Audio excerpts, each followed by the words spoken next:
अभी पेंशन आगे है, पेंशन आए हुए एसएम साहब को जितने भी टाइम हो गया होगा शायद हम उनके बच्चों के बराबर होंगे, वो साइपर के हैं। एक साइपर से आया हुआ आदमी, पेंशन आया हुआ आदमी, संगठन के बजाय उस डीजी साहब का कल वो पोस्टिंग चले जाएगा कहीं, वो पूछेगा वो नायर साहब को।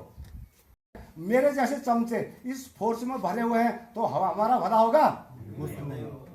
फौज क्या बोलता है, सर्विस के दौरान भी पैंट काफी आगे से इंटरव्यू के टाइम में, और अभी भी अगर पैंट काम पर है तो मेरा काम होगा उसमें? उसका काम है हमारे संगठन के साथ आना। एसएम सीएसआई साहब उस समय कहा थे जब 8 रुपये कमीशन में हमारा नाइक लेस नाइक रैंक छीन दिया गया था, डायरेक्ट हमको सीपीओ में दिया गया था। अगर ठीक है हमको सीपीओ में दिया गया था तो उसी समय आर्मी अफसर क्यों नहीं गया, आईपीएफ अफसर क्यों नहीं आया? हमने आईपीएस अफसर के अगेंस्ट में, जैसे सीआरपीएफ ये सब 60 साल करके निकलता है, हमने भी आराम से 60 साल करके निकलना चाहिए था। हमारे ऊपर पूरे आर्मी एक्ट ठोक के और क्या बोलते हैं, ऐसे ही चमचे नहीं सुननी है, इनका ऑडियो नहीं सुनना, हमारे पास उतना टाइम नहीं है इनका ऑडियो सुनने के लिए। ये गलत ऑडियो फैलाते हैं, गलत भाषण देते हैं।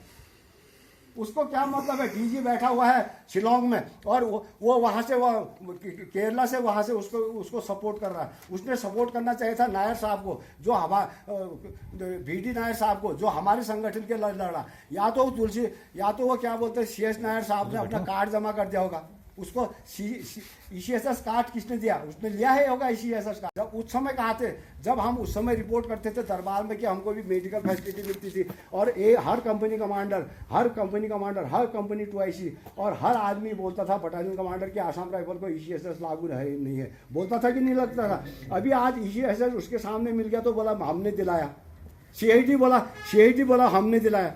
अरे उस समय कहाँ थे आपका? अब डॉक्यूमेंट्री प्रूफ दिखाओ ना, हमारे सामने आओ ना इधर। एक ऑडियो निकाल के पूरे दूसरे ग्रुप किसी भी का भी इस तरीके से गलत ऑडियो आता है, मैं आप लोगों से रिक्वेस्ट करता हूँ वो को इग्नोर करना है, हो सकता है तो उसका निगेटिव रिप्लाई उसको देना है, हमने अपने आपस में संगठित करना है। मेरा यहीं पर आपको से इतना ही रिक्वेस्ट है हमको, क्योंकि अगर हमारे देखो 14 आदमी का ओल्ड एज ग्रांट बना सके, कोई बुढ़ा आदमी यहाँ पर बाबूजी के पास नहीं आ सकेगा, लेकिन यहाँ पर ये शिलोंग में डीजी की एक व्यवस्था होनी चाहिए। आजकल ऑटोमेटिक सिस्टम है, बैंक का ऑटोमेटिक आपका 80 साल हो जाता है तो आपका रिस्टोर कर देता है, करता है कि नहीं करता है? और आपका अगर कम्यूट खत्म हो जाता है रिस्टोर कर देता है, आपको एप्लीकेशन लिखने की जरूरत नहीं है। हाँ, किसी का डॉक्यूमेंट गलत में उसमें हो सकता है, नहीं तो आपको रिस्टोर हो जाता है कि नहीं हो जाता है। इसी प्रकार से जैसे वहाँ पर रिकॉर्ड है हम लोगों का 75 साल, हमको वहाँ यहाँ पर से एप्लीकेशन देने की जरूरत ही नहीं होनी चाहिए थी। एक जवान का 18 साल हो गया कन्वर्ट करते करते। हाँ ठीक है, वो भी केस आए।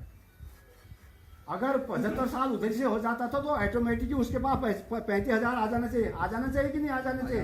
क्योंकि आजकल कंप्यूटर इतना आगे बढ़ गया कि नहीं बढ़ गया? क्योंकि वहाँ से ऑटोमेटिक आना चाहिए। यहाँ से सिर्फ हम अपने, मेरा जैसे मेरा डेथ सर्टिफिकेट जाता है, मेरा जैसे मैं मर गया मेरा डेथ सर्टिफिकेट जाता है तो मेरा फ्यूनरल ग्रांट मेरी फैमिली के पास आ जाना चाहिए। यहाँ से एप्लीकेशन लिखने की जरूरत नहीं होनी चाहिए। वो वहाँ पर करो ना हमारे वेलफेयर का काम। यहाँ से घूमने जा रहे हो, देहरादून आ रहे हो, देहरादून भी वो अपने मतलब के लिए आए डीजी साहब, बता दो उन्होंने आसाम राइफल का क्या काम किया। वहाँ से भी PhD किया होगा, गवर्नर बनने के लिए आ रखे होंगे वो, अपने TIDA बनाया होगा उन्हें, वो भी अरेसा से दिया होगा, अपनी जेब से दिया है या अरेसा से दिया है। आजकल उसका भी राइट टू इन्फॉर्मेशन का भी अधिकार है। अगर हम राइट टू इन्फॉर्मेशन डालेंगे कि वो पैसा, संगठन में इतनी ताकत होती है, लेकिन हमने संगठित रहना जरूरी है। यही तक मेरा बात है।